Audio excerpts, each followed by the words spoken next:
ahead and put that bit.ly into the chat area so you have it for reference for later on. But no, we're just going to hand it off to Delane. Okay, well, good morning, everyone. There is a really quick handout with some step-by-step guides if you are interested in having a reference guide once we are done with this particular PD. So here's FlipGrid Fever if you go to that bit.ly link. And it is case sensitive, so CUSD-FlipGrid. And it's just a really quick step-by-step guide for a backup. And I want to leave that up for just a couple of seconds here before we talk about the amazing thing that is FlipGrid. I've been using FlipGrid for a couple of years. Microsoft purchased it, I believe it was last year. Forgive me if I'm incorrect on that one. And so now all of the features inside of FlipGrid are free for us. We have our Office 365 accounts. We also have our Google accounts, and we can use one or the other in order to access all of the resources that are available in FlipGrid.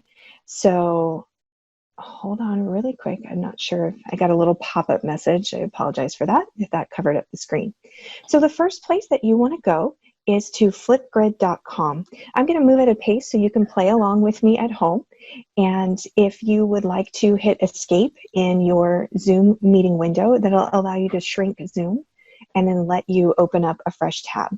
So you can directly type the URL flipgrid.com, or you can do a Google search for it, and it'll take you to their homepage. So many happy children. The first thing that you need to do is go ahead and get signed in. You can go through the educator sign up if this is your first time, or you can just go straight to the educator login. And this is available in the upper right-hand corner. So I'm going to click on educator sign up really quick just so you can see what that looks like. And the easiest thing for you to do is to sign up with Google. That way we don't have to remember another username or password, and it'll allow you to use your long CUSD email address. So go ahead and click on sign up with Google if this is your first time. I already have an account, so I'm going to click on this button down here, and I can do my Google login. Because I'm already signed into Chrome, it knows exactly who I am. So far fewer things for me to type in, always a win. Now, for those of you that are moving along and are going through the sign up process, there is a piece that I want you to kind of be aware of. So let me go ahead and come into my profile.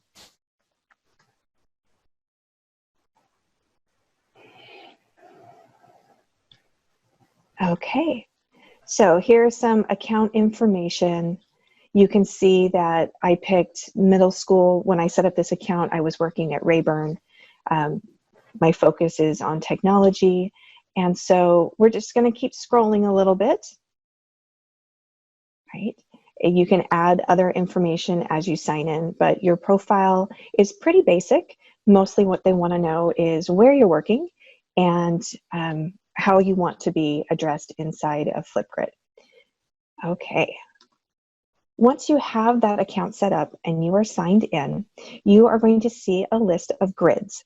Now, a grid is a place for you to categorize and keep your assignments and your questions in one area. So you can see that I have 5 grids. I've got mine broken down by a school site, by the class that I teach, or this particular one, which is for adults in the Clovis East area. We're doing PD in your PJs. So I have a question. So let's go ahead and get you started so you can add a new grid and follow along with me. So there is this little red button here that says Add New Grid. And what is it that you want to do? Here is where the magic happens inside of FlipGrid. There are 3 different choices. The one that we want is school email. This means that students can sign in and it is protected. It is not a public FlipGrid. So let's go ahead and name this grid. I'm going to name this one. Okay, Zoom PD. And I'm going to make sure that my students have to use their school email in order to access it. You can create a list of student IDs. Public and PLCs, I only recommend if you are going to be working with adults. And so if there is a staff FlipGrid that you'd like to use, then that's great. But I prefer to keep it blocked behind school email. And then there is a FlipGrid code. You can change this code right here next to your name if you would like to use a different set of numbers. Perhaps you'd like to use your room number. So I can easily change this. Let's see, what is today? Today is the 22nd. So that is not available for me. Somebody has used that name. So you can see the little error message that occurs when you try to change the name. Let's see if I add a couple extra numbers, and there we go. That one is available. I'm going to click on next. School emails.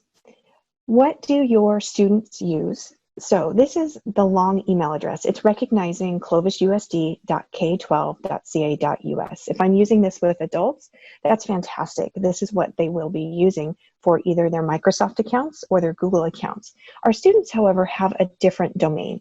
So the one that we need to use with students is at cusdstudent.com. And then I can hit my enter key. And the other one I like to add, just in case, is at cusd.com. Not very many people will be able to log in with this because we used our long email address, but I'm just showing you how to add different domains. The main one that you want to focus on, though, is at cusdstudent.com. Okay, I'm going to go ahead and click on next. And it's so excited, our grid is ready. And there are a couple of buttons. We have access to these buttons. This is not a one-time one and done. You can copy this code and email it out to your students, or you can share it in Google Classroom. I actually prefer not to use this code, and I'll show you why. So we're gonna go to the grid.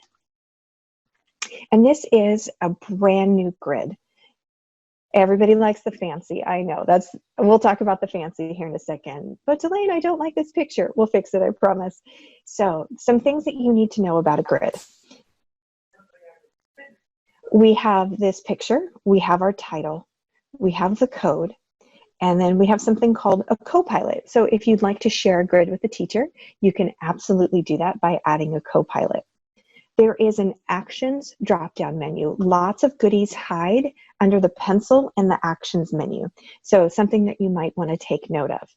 There are things like deleting the grid. So if this is your practice grid, you can go into Actions and delete that grid. The other thing is the pencil. So this is how you want to go in and make edits. Let's say that you want to rename the grid. So nope, I don't want to call this Zoom PD. I want to call this Zoom Meetings. You can easily do that. If you forgot to include the student domain, you can come back in and edit that. The other things that you might want to make adjustments under that pencil is under notifications. So you can get an email every time someone leaves a video. You can say, please don't email me at all, or once a week. Daily is the default. I turn off notification for the grid followers. And does somebody have a question? No questions right now. Chris did bring up, though, that adult school students don't have cusdstudent.com emails. Oh, thank you. So I'm not sure what domain they would add. My understanding is a lot of them use personal accounts. So okay. I'm assuming because they are adults, they make it public. We would go with public and PLC. So thank you for that. So yes, if you are working with adults that are using non-CUSD related domains, then public and PLCs. Excellent point. Under features, I leave grid followers off. Download and share. Do you want students to be allowed to download their videos? I think there's a lot of power in them being able to record themselves, and if they have video editing skills, they can share and save their work and remix it and put it into a different program. But that is a choice. If you do not want students downloading their work, simply slide that button to gray. You can turn the grid off. So this might be a one-time activity for your students, and then you can hide it. And display auto-generated captions. So if your students are in a noisy environment, it will struggle with the captions, but it might be something that you can try out for yourself to see if you like that feature. And then we're going to keep scrolling. And remember I told you about the fancy? So let's say that this picture doesn't quite represent how I'm feeling. There are some featured photos that are ready to go. So you can look in nature, adorable little photos here. You can take a look at people being active, or there are textures. So this particular image comes from textures. So I'll just go ahead and select a different texture and then click on Update Grid. So there are where you can find your personalizations.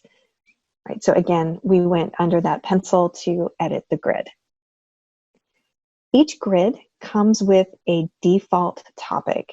So I'm going to show you how to erase a topic. So this one says, say hello to FlipGrid. If this is not something that I want my students to use, I can edit the topic. I can come here into actions. So I can do things. So again, this is that actions drop-down menu, right? I can hide the topic, move it, or I can delete it. So delete topic and delete grid are always hiding under actions. For this sake, I'm going to leave it up for a minute, and instead I'm just going to call this one hidden. So I went into the active button, and I'm going to turn that red, and I'm going to hide this. So if students have access to the grid, this is not a question that they'll see. Okay, how are we doing with setup so far? Looks good, no questions.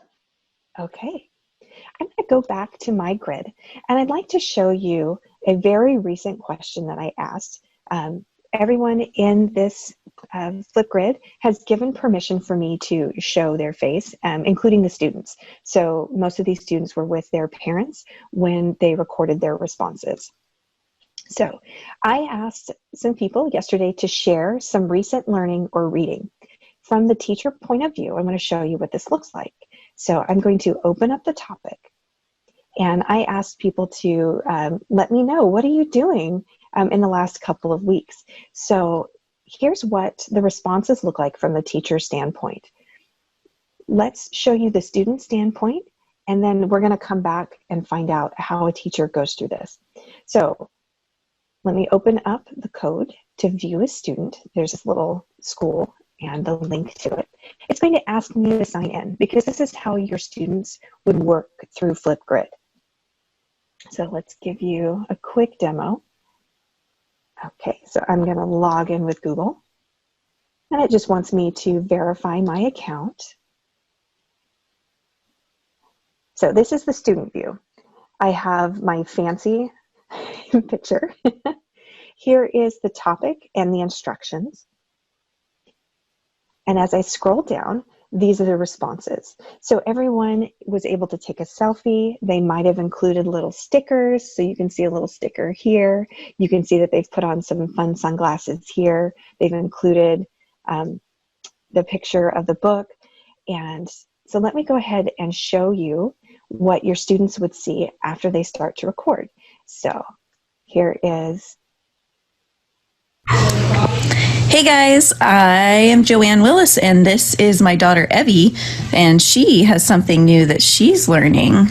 I'm learning how to use FlipGrid, and it's awesome because I can see my friends and without going to school, and it's just really awesome. She's adorable, right?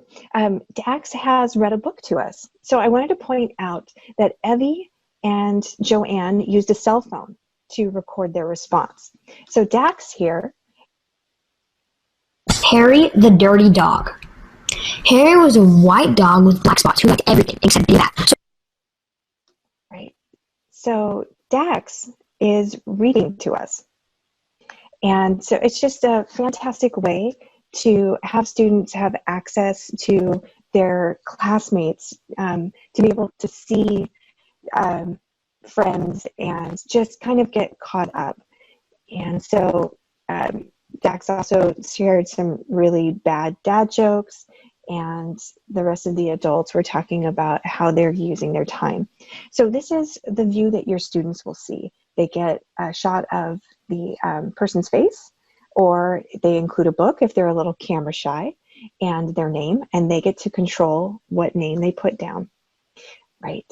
So let's go back to the controlling portion. As a teacher, what does this look like when I am making a grid? And what does this look like when students provide a response from the teacher point of view? So I can see all of their responses and how many times these responses have been viewed. If you are wanting to put your students' responses in a specific order. So I have starred these 2 responses. I thought they were fantastic, and I wanted other students to see those first. You can easily rearrange. So these will be in a different order. So that's what the little arrow is for. Some of the things that you can do is you can open this up. So we'll go to Actions, and we can edit the response. So let me hit pause really quick. So if Miss Courtney here has forgotten to include her last name, as a teacher, I can come in and include her last name. If there is feedback that you'd like to give, you can hit the favorite. So I can let Courtney know that I watched her video and I absolutely adored what she had to say. So there are many, many controls for you as a teacher. You can also provide written feedback, and this is available for you and the student. So the video feedback is only available for the student.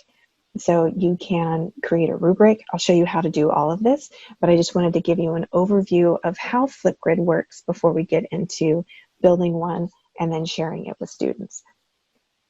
Okay, so all I did was, again, the student response, or in this case, staff response, actions, and edit response. And you can come in and do all of those great features that are available inside of FlipGrid. Another thing that you can do is download the videos. I have remixed my student videos, and so I downloaded them and brought them into Adobe Spark, or I brought them into Adobe Rush, which we have access to the district. So, and that's a huge thank you for getting Adobe set up for us. Okay, so let's talk about how to create one, how to get one started, and how to get it to students. So where do we go to get that done? You want to go to your grids. And hopefully you just made that grid as we were talking. So I'm going to come into this grid and I'm going to click on it to open it up. We need to create a topic for students to record their responses to. So there is this red Add New Topic, and lots of little decisions that need to be made. They're not overwhelming, but do know that there are some features and elements that you'll decide how students respond. So today's topic is, let's see, how do you like FlipGrid? Now, how long do you want to allow students to talk? There is a 10-minute time limit. Wow, that's a lot of time. So the default is 90 seconds, and that's because most students kind of exhaust what they have to say after a minute and a half. But if you know that it's a longer topic, or you have older students, maybe you want to give them 5 minutes to have that discussion, or 3 minutes seems like the perfect length of time. So I'm going to go ahead and change my recording time to 3 minutes. The camera does shut off after 3 minutes.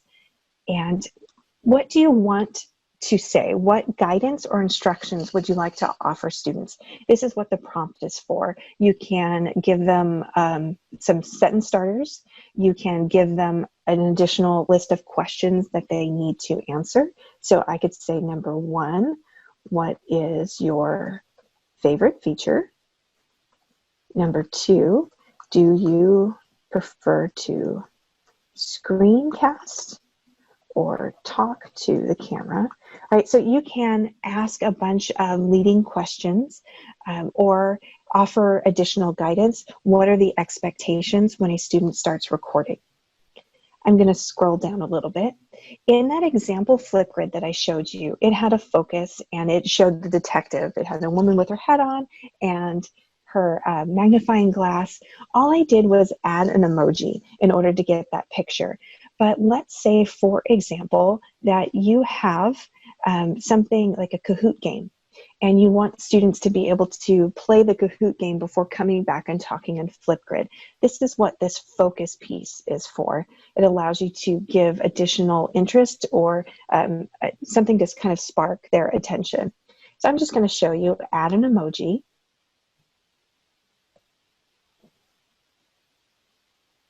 And let's see here, we have a list of the different style of emojis down here at the bottom. So this is where I found people and where I found my detective. Right, so let's go ahead and get an astronaut today.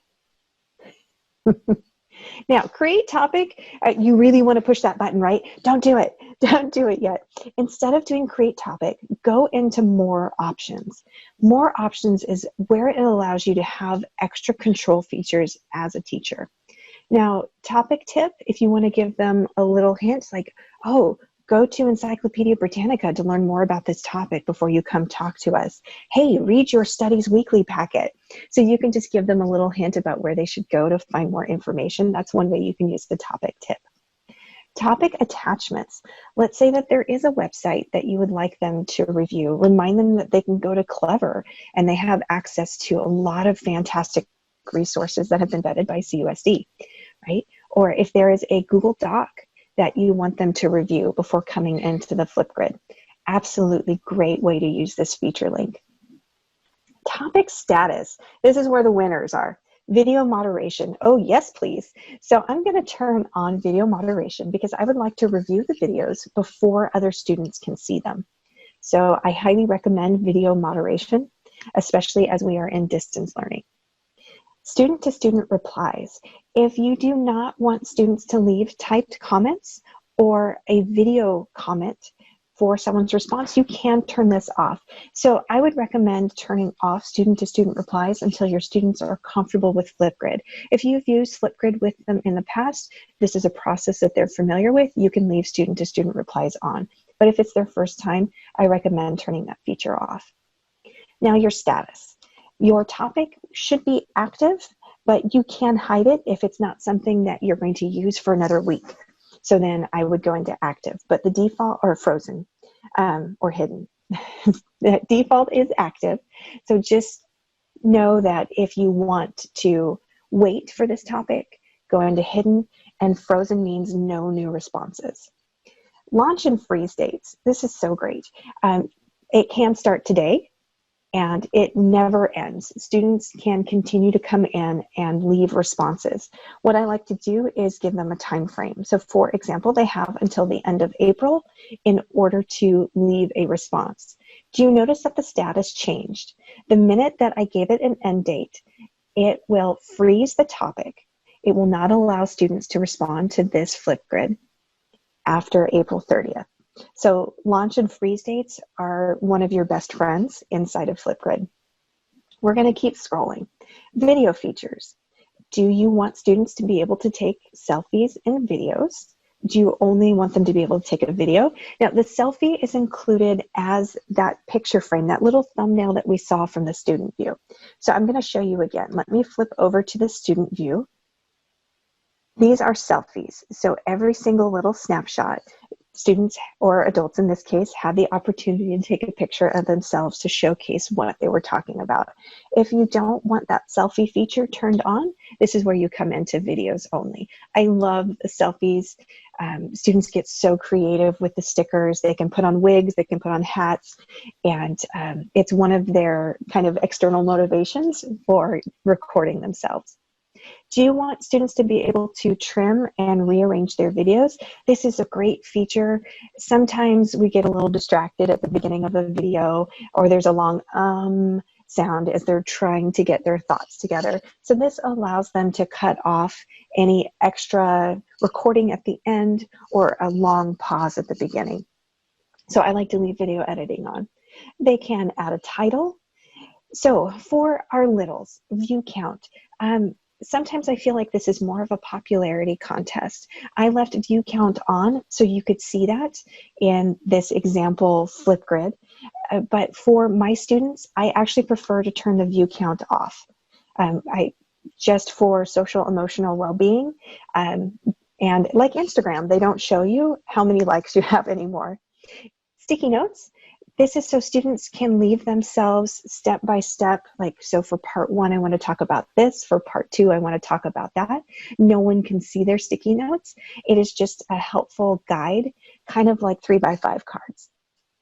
I like to leave likes. It depends on your students. If you have any that would definitely be hurt because nobody liked their video, then you can leave that feature off.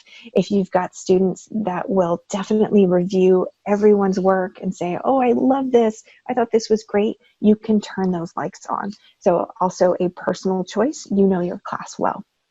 And then do you want them to allow them to attach anything? Sometimes they said that I found this really great website that helped me learn about Lewis and Clark, so they can include a link to what they were learning. If you would prefer that they don't include any extra information, you can turn that attachment link off. Okay, so we're going to keep scrolling here. And feedback. Do you want to be able to provide a higher level of feedback? That's what custom feedback is for. You can actually insert a rubric into FlipGrid.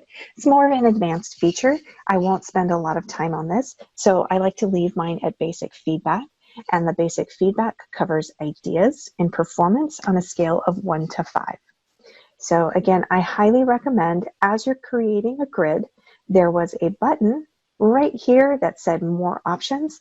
Go ahead and open up more options so you can turn on moderation, set your status with launch and freeze dates, and then decide if you want students to be able to see a title, account, the likes, add an attachment, and these particular fine tunings.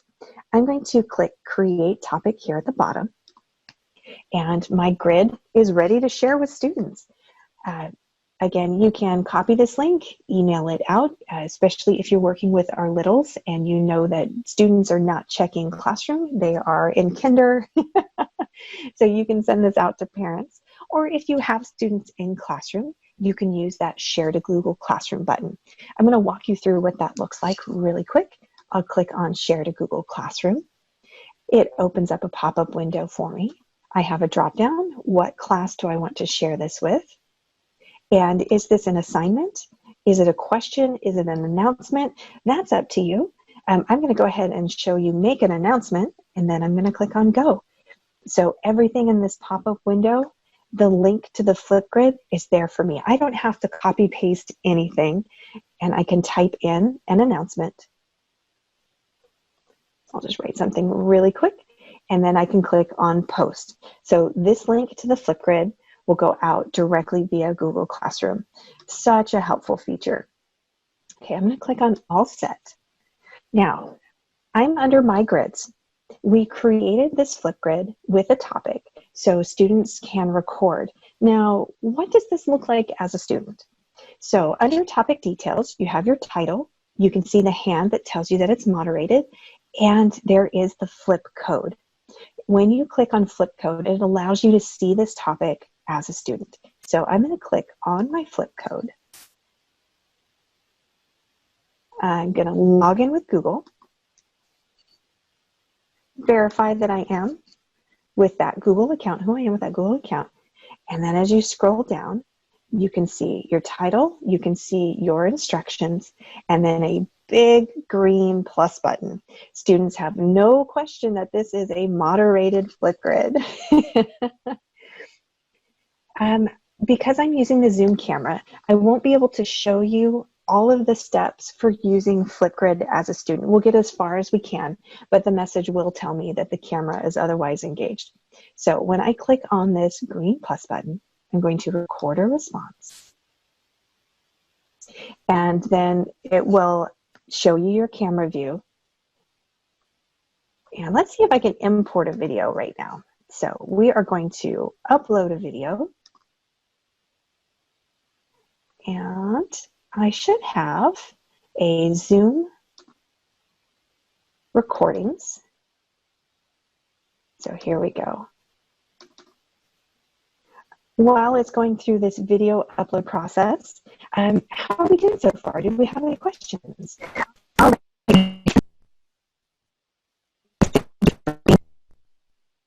Okay, we don't need to listen to me talk.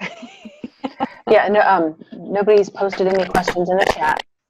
No, your pacing's great.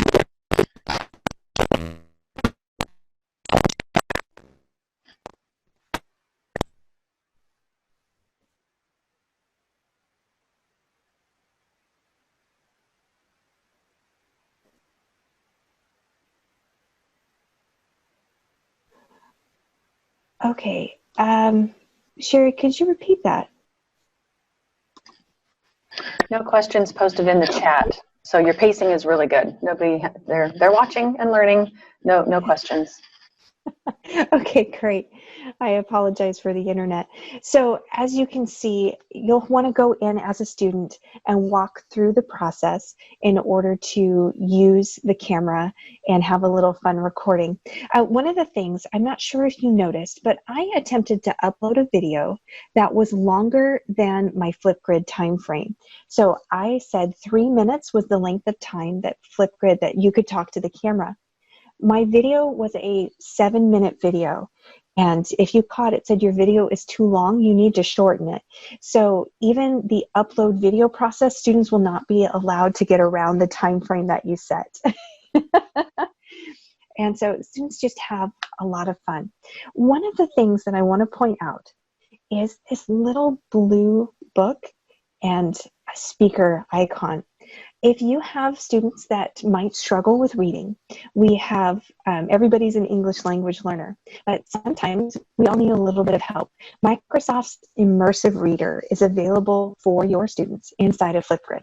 So when I click on this little Immersive Reader button, it will open up and Immersive Reader will take over and read those instructions for your students.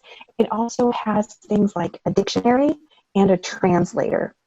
So this no longer looks like FlipGrid, but it is taking the prompt and the instructions. So what I'm going to do is hit the little play button at the bottom. 1. Which is your favorite feature? 2. Do you prefer to screencast or talk to the camera? What a powerful feature for our students to be able to confirm that what they're reading is the correct pronunciation. Let's say that I have the word camera here and I'm not quite sure what I mean by the word camera. When I click on it, sometimes there is a definition, sometimes there's a picture representation. So if I'm talking about favorite, so here's a picture representation, I can ask Immersive Reader to say the word for me again. Favorite. Some other features, we have our text preferences. So if it is reading, or the font is just a little too small for me, I can absolutely increase the font size, or I can shrink the font size. I can change my font style. So if your students prefer reading in Comic Sans, they can do that. If your students have an eyesight difference that they need, you can change that to dark. It might be a little bit easier on their eyes than that light gray background. So Microsoft has taken a lot of care to provide us with the ability to make sure that all students can access FlipGrid. Do I want to turn on syllables? Sure. Do I want nouns to be purple? Maybe I don't want nouns to be purple. Maybe I want nouns to be blue.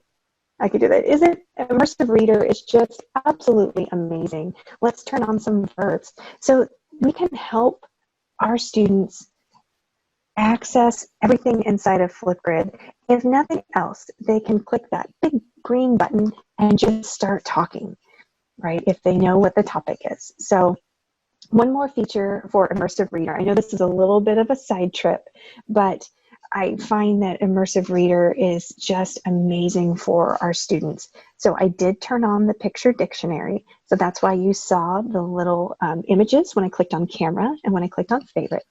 But let's say that I have a student that mostly speaks Spanish. I'm going to scroll down, and you'll have to teach your students how to do this. But I'm going to click on Spanish. watch what happens. I'm going to turn on the document, and now my FlipGrid prompt has been translated into Spanish. I can still see the original at the top, but there's a button here that says Spanish, and oh yes, my friends, it will read to me. So I'm going to click play at the bottom. 1. ¿Cuál es su característica favorita? 2. ¿Prefieres Chromecast o hablar con la cámara? Wow. that's all I have to say about Immersive Reader right now. It's just wow. So Delane, just a quick question about the Immersive Reader. When the students turn it on, does it remember every time that they want it to be translated into Spanish, or do they have to go in and make that selection every time? Do you know? Every time, yes, a fresh selection every time. So when I exited, it did not remember my preferences. So I'm going to come back into Immersive Reader. It's the same FlipGrid. It's reading it like a web page. So we will have to come in, hit the little book at the top, and then select the language. So it did remember a picture dictionary, but see, it did not remember my focus, my visual preferences. It did not remember that I asked to see nouns. It didn't remember that I changed nouns to blue. So there are little tweaks that students will have to do each time they go in. That's such a great question. Perfect, thank you. So I know I'm in love with Immersive Reader a little bit. Immersive Reader shows up in Nearpod if you're using Nearpod with your students, and it is in most of the Microsoft products. Okay, so once again, this was the student view. We set that up here on the backside of the educator view, and I'm going to come into the grid from my friend's grid here. So PD and your PJs. And I want to show you, now that you kind of have had experience building one, seeing what it looks like from the student side, I want to show you some features that you have access to one more time as far as responses go.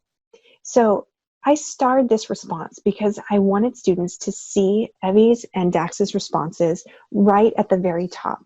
If you want me to, right here, we are, oops, that was not the button that I meant to click, was it?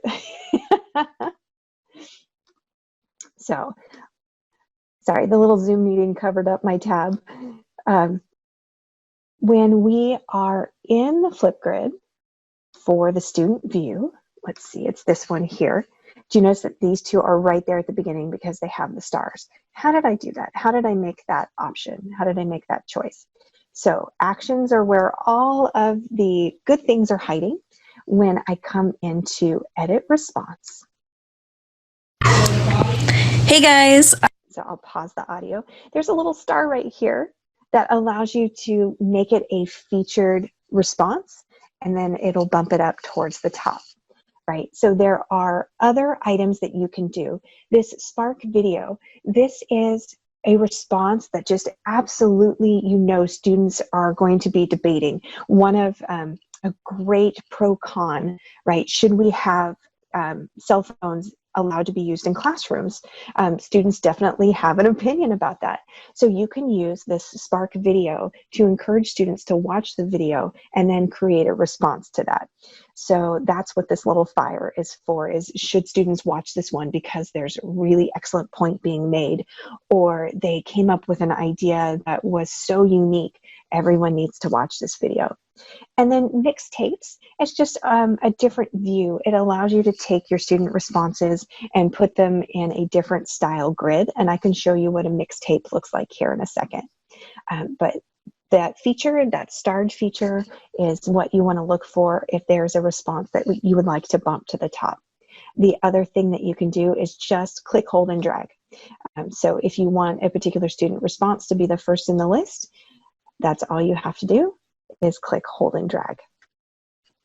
If there is a response that you find to be inappropriate, you have moderated, you listen to it, and then you realize 30 seconds later that, oh, that was not what I wanted, you can hide a response from a student. So I'm going to pick on Tony here, and Tony's response is active. I can hide Tony's response, so students will no longer be able to see it. So do you see how Tony is here? When I hit refresh, I'm going to log in again. And as I scroll down, Tony has disappeared from the list. So you definitely have control. This is an unmoderated board, and I can still make sure that if there's a response that I'm not interested in having students listen to, I can make that hidden.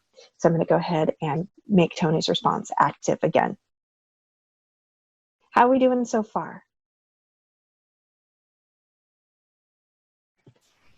Good. No questions as of yet. Okay.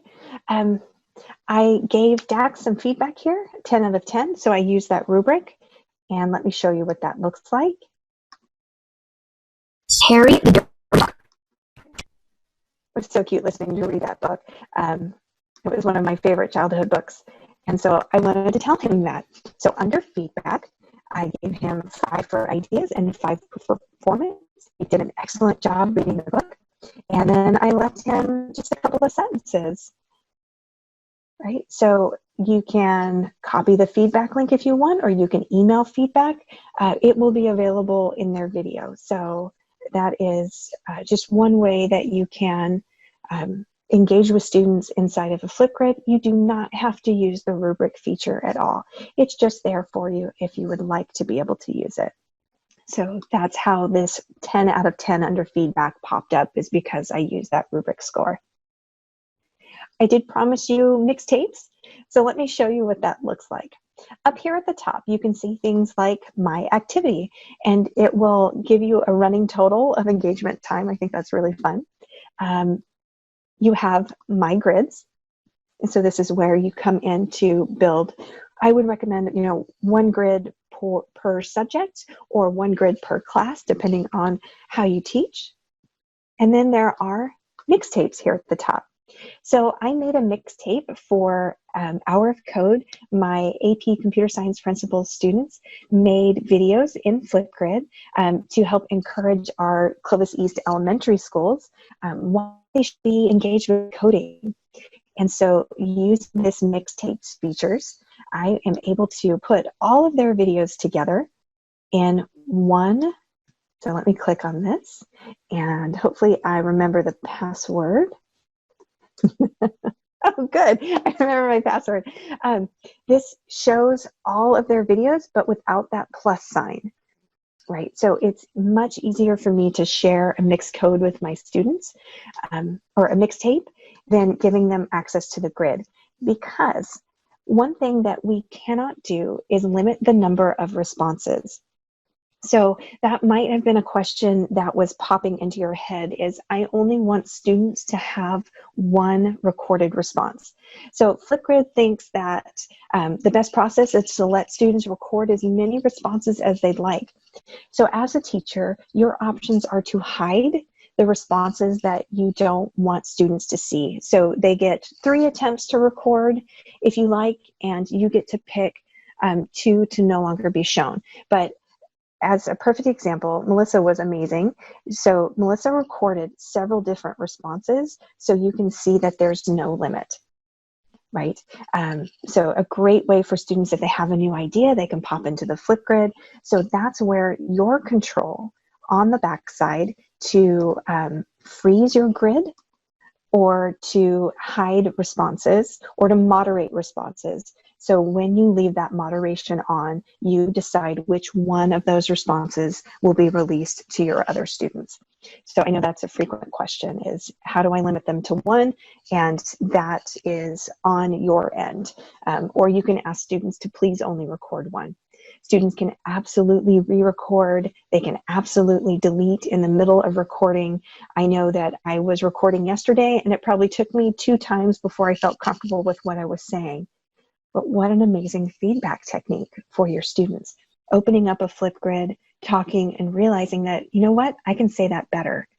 And so they are just learning and building and practicing their listening skills, their speaking skills, having to write, and being prepared to talk. One thing that I can also recommend is if you are new to FlipGrid and this is something that you want to share with your students, give them a fun topic. Ask them a very easy question so they get over their nerves and their shyness, and they're not trying to give you an academic response on top of learning a new software.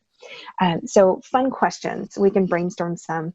One of my favorite questions to ask is, what's your favorite animal and why? Or what's your favorite food and why? So I try to stay with very simple topics. Your favorite music can get a little controversial.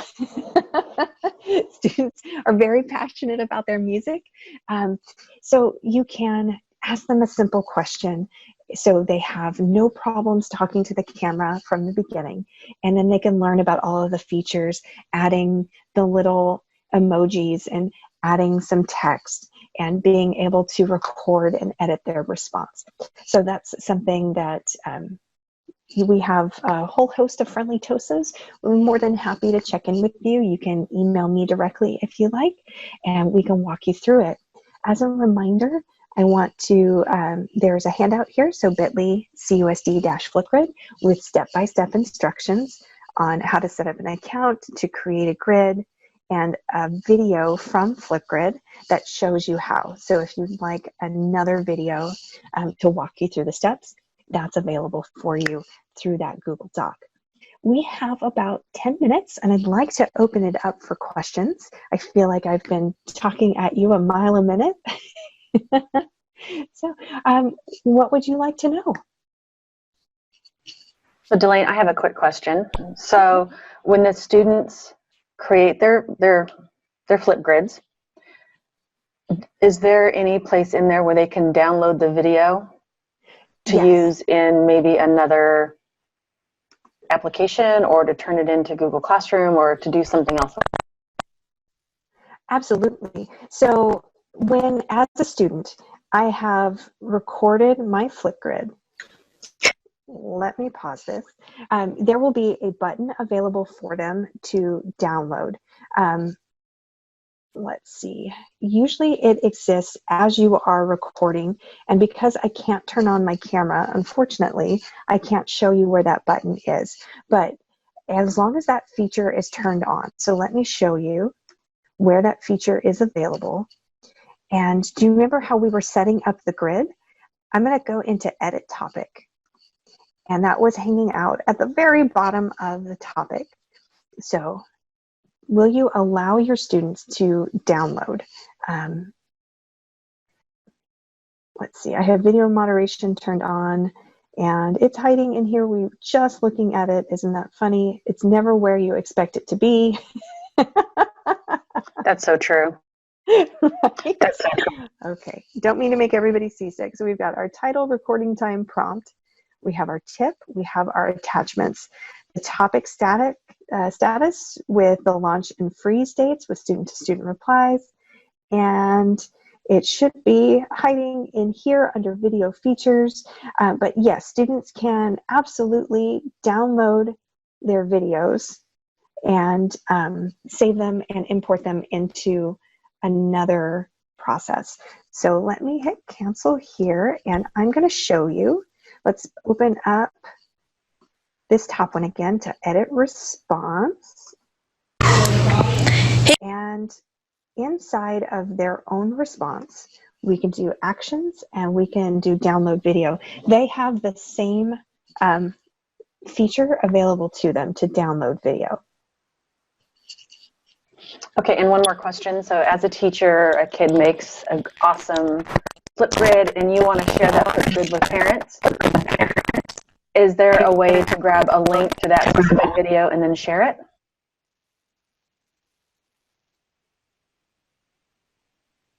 Okay, I apologize. I didn't catch all of what you said, so let me rephrase. I believe you asked, is there a way to share just one video with parents? Yes. Is there a link in there somewhere? I can shoot them a video and put the link in there, and they can just access their student's video and watch it? Not that I know of. It's a walled garden, so in order to access the videos, you have to have a CUSDstudent.com email address. So if the parent has the student log in, then and they're over their shoulder, they can see other students. I have not found a button that is just a solo student response. What you can do is, if you don't want students to see other students, leave it moderated and allow students to download their responses.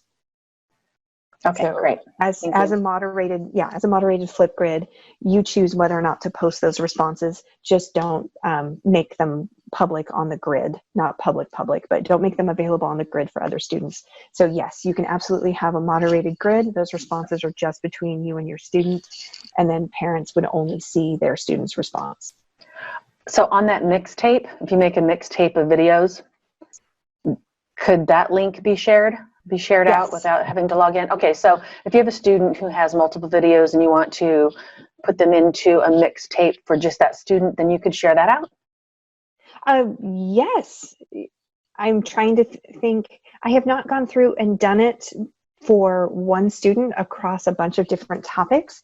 So that's an interesting challenge for me. So you can definitely make a custom playlist. I've typically done it for one topic to put all of the videos in a clean place, but because there are passwords, so it would be a great way to share with parents a mixtape that could be public but behind a password. So let me see if I can get steps for that. Great, thank you. Here's one more question from Naomi. Does the Copilot feature allow other teachers to grade/respond to students' FlipGrid? I co-teach with my IAs, and this would be very helpful. Yes. So Copilots get to do everything. So do you see how it says edit the grid, create topics, review videos, and provide feedback? So if you have a Copilot, they have all of the same features that you do. So yes, with co-teachers. That's what they added that feature within the last 2 years, and it has changed so much for people that teach across different grade levels, or they switch subjects. So I teach math, you teach Spanish or science, and I teach history. And so they are able to actually work through the FlipGrid across their students. Yes, love the Copilot feature. Great question. So here's another question for those little camera shy kiddos. Is there a way that they can just not have the video turned on, just record their audio and maybe put an image in place? So I don't have a book with me. What I encourage is the camera remains on. That is one of the goals of FlipGrid, but they put the book in front of their face.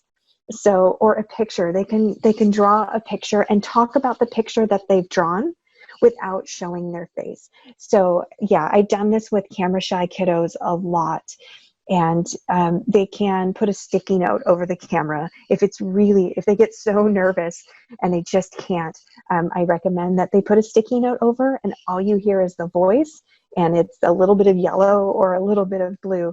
But my preferred is I ask them to draw a picture, find a book, something else that they can put up, so we still get a sense of who is there.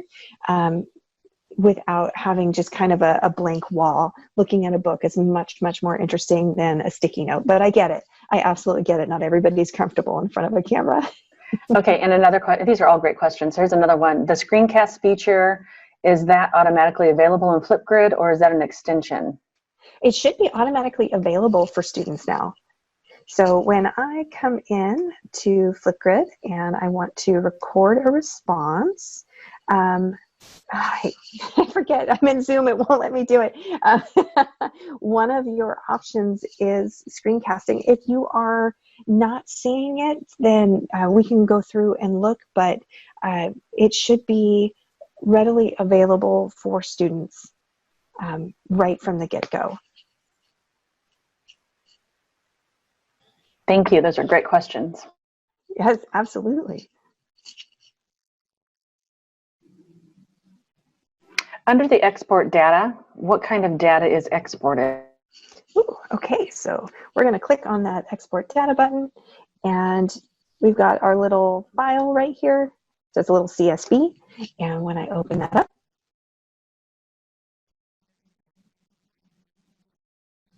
we're challenging my computer right now.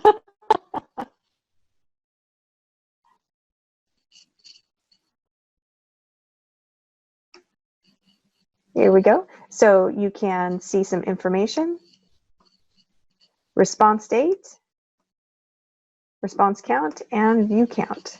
So there's not a whole lot that goes on with export data. Great, thank you.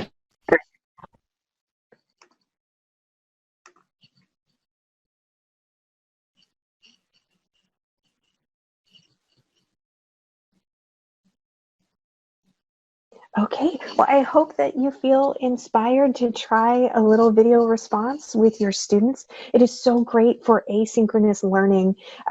Not everyone has access to a device every day, all the time. So asking them a slow chat question, something that they can take a week to respond to, and they can come back into and see how their friends and their classmates have responded, has so much power. Especially when we are social distancing and we miss people, just like Chris's little screenshot. You know, I miss people. And Evie said it. She, hit the nail right on the head. I can see my friends, and it's a great place to be. I am so happy to help out if you have any questions, or if you'd like to email one of your friendly neighborhood TOSAs. We are right here by your side with you to get this rolling for your students. Okay, I'm going to go ahead and stop my share. And any other questions I can help out with? I want to honor your time and make sure that we stay on time. This is great. Thank you so much, Delane. Thank you, everybody. And everybody saying thank you. Thanks. I'm so happy you were here. Thank you. Thanks, Delane.